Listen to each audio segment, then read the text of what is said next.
Hello friends, જય શ્રી કૃષ્ણ, જય મુરલીધર બધાને. હું છું પ્રિયા અને પ્રિયાસ કુકિંગમાં તમારા બધાનું સ્વાગત છે. તહેવારોની સિઝન આવી રહી છે તો સૌના ઘરમાં મીઠાઈ પણ બનવાની જ છે. તો એમાંની જ એક મીઠાઈમાંથી હું તમારા સમક્ષ લઈને આવી છું, જે ચૂરમાના લાડુ. જે આપણા દરેક ગુજરાતીઓના ઘરમાં લાડુની રેસીપી ન બને તેવું બને જ નહીં. તો આપણે પરફેક્ટ માપ સાથે ખાંડમાંથી અને ગોળમાંથી ચૂરમાના લાડુ કેવી રીતે બનાવવા તે આજના એક જ વિડીયોમાં જોઈ લઈએ. તો મેં લાડુ બનાવવા માટેનો લોટ જે છે એ ચાળી અને 3 વાટકા જેટલો લોટ છે એ મેં અહીંયા લીધેલો છે, જેનો માપ કરી અને હું તમને બતાવી દઉં. અને 3 વાટકા લાડવાનો લોટ અને એ જ માપનો અડધો વાટકો છે એ આપણે રવો લઈ લેશું. ત્યારબાદ રવાને અને ઘઉંના જે જાડો લોટ છે એને સરખી રીતે મિક્સ કરી લઈએ. અને મિક્સ થયા બાદ આપણે એને મોણ આપી દઈશું. તો મોણ માટે તમે તેલ અથવા ઘી ગમે તે ઉમેરી શકો છો.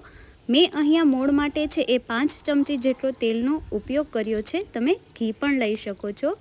તેમાં ઘી અથવા તેલ તમે જે પણ ઉમેરો એ ઉમેર્યા બાદ લોટને છે એને સરખી રીતે એમાં મિક્સ કરી લેવો. એટલે મોણ છે એ થઈ જશે. એટલે આ રીતે આપણો લોટ છે એ બની અને તૈયાર થવો જોઈએ.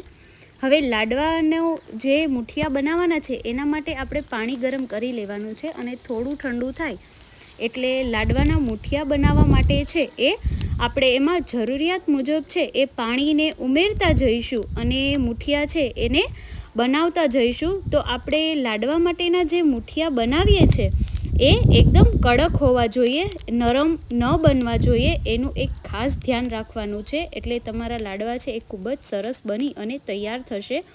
તો મેં છે લોટમાંથી આ રીતે દરેક એક સરખા માપ સાઇઝના છે એ મુઠિયા બનાવી અને તૈયાર કરી લેશું.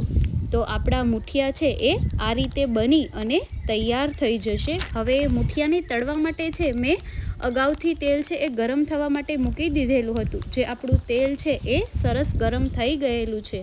હવે બનાવેલા મુઠિયા છે એને આપણે સરખી રીતે તળી લઈએ.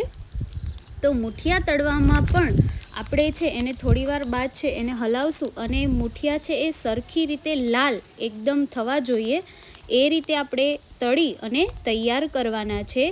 તો આ રીતે દરેક મુઠિયા છે એને આપણે તળી લઈશું.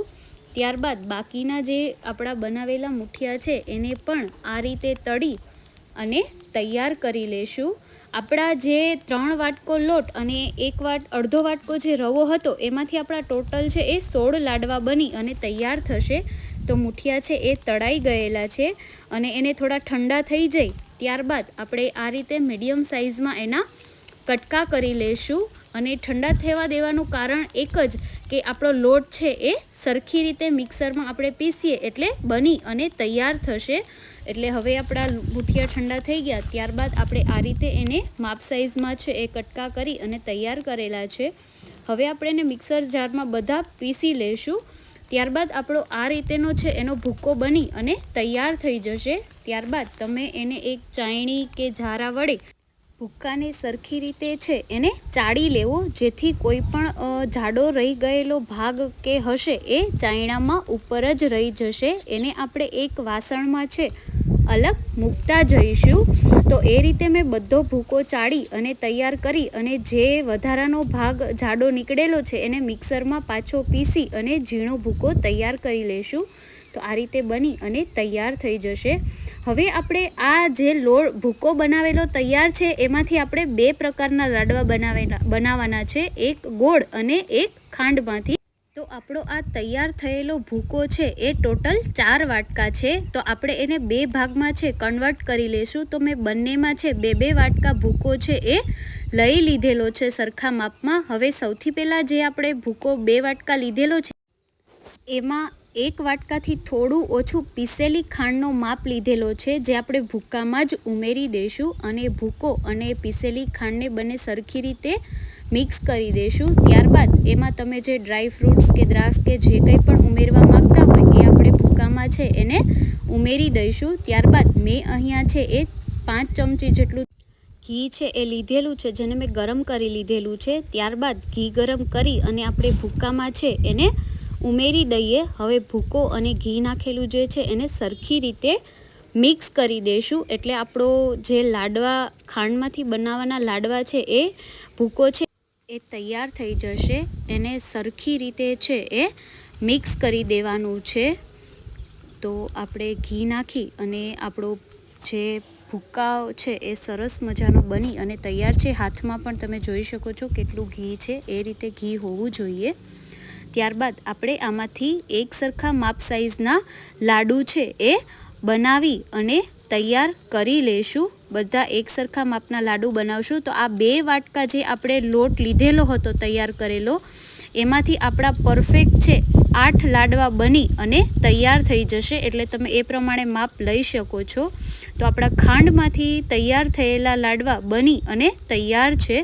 હવે ત્યારબાદ બાકીના જે 2 વાટકા લોટ હતો જેમાંથી આપણે હવે ગોળના લાડુ બનાવશું.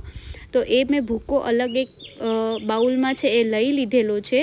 હવે મેં અહીંયા છે આમાં પણ 5 ચમચી જેટલું ઘી અને સરખી રીતે 4 ચમચી છે એ ગોળ લીધેલો છે, જેથી પરફેક્ટ મીઠા માપના આપણા લાડુ બની અને તૈયાર થશે.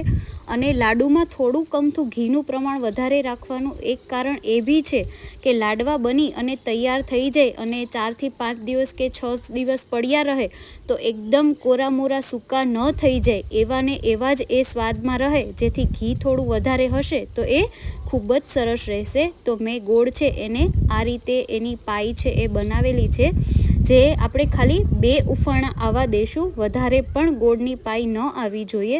ત્યારબાદ આપણો તૈયાર કરેલો જે ભૂકો હતો એમાં ગોળ ઘીની પાઈ બનાવેલી છે એને આપણે ઉમેરી અને લોટમાં ગોળ ઘીની પાઈ અને એનો જે ભૂકો છે એને સરખી રીતે મિક્સ કરી અને તૈયાર કરી લઈશું. તો આ રીતે છે એ પાછું જરૂરિયાત મુજબ આપણે ઉપરથી ઉમેરી અને મિક્સ કરતા જઈશું એટલે તૈયાર થઈ જશે. તો આમાંથી પણ આપણા જે 8 લાડવા છે એ એક જ સરખા માપના બની અને તૈયાર થશે. ત્યારબાદ એક સરખા માપના છે આપણે લાડુ બનાવી અને તૈયાર કરી લઈએ. તો મેં આ રીતે છે. આમાં તમે કોઈ પણ તમારી પાસે મશીન હોય તો તમે કોઈ પણ એ લાડવા બનાવવા માટે શેપ છે એ પણ આપી અને એમાં પણ તમે બનાવી શકો છો, અથવા આ રીતે હાથેથી પણ બનાવી શકો છો. તો ગોળમાંથી લાડવા બની અને તૈયાર છે.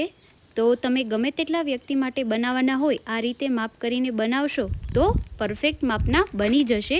તો તમને આ ચૂરમાના લાડવાની રેસીપી કેવી લાગી કમેન્ટ જરૂરથી કરજો. આપણે તહેવાર હોય કે ગણેશ ચોથમાં આ લાડવા બનાવીએ છીએ. તો આપણા બંને રીતે લાડવા બની અને તૈયાર છે. અને જો તમે મારા વિડીયો પર નવા હોય તો લાઈક, શેર અને સબસ્ક્રાઈબ કરજો. અને મારા આવા જ નવા વિડીયો જોવા માટે બેલ આઇકન જરૂરથી દબાવજો, જેથી દરેક નોટિફિકેશન તમને મળતી રહે. Thank you for watching.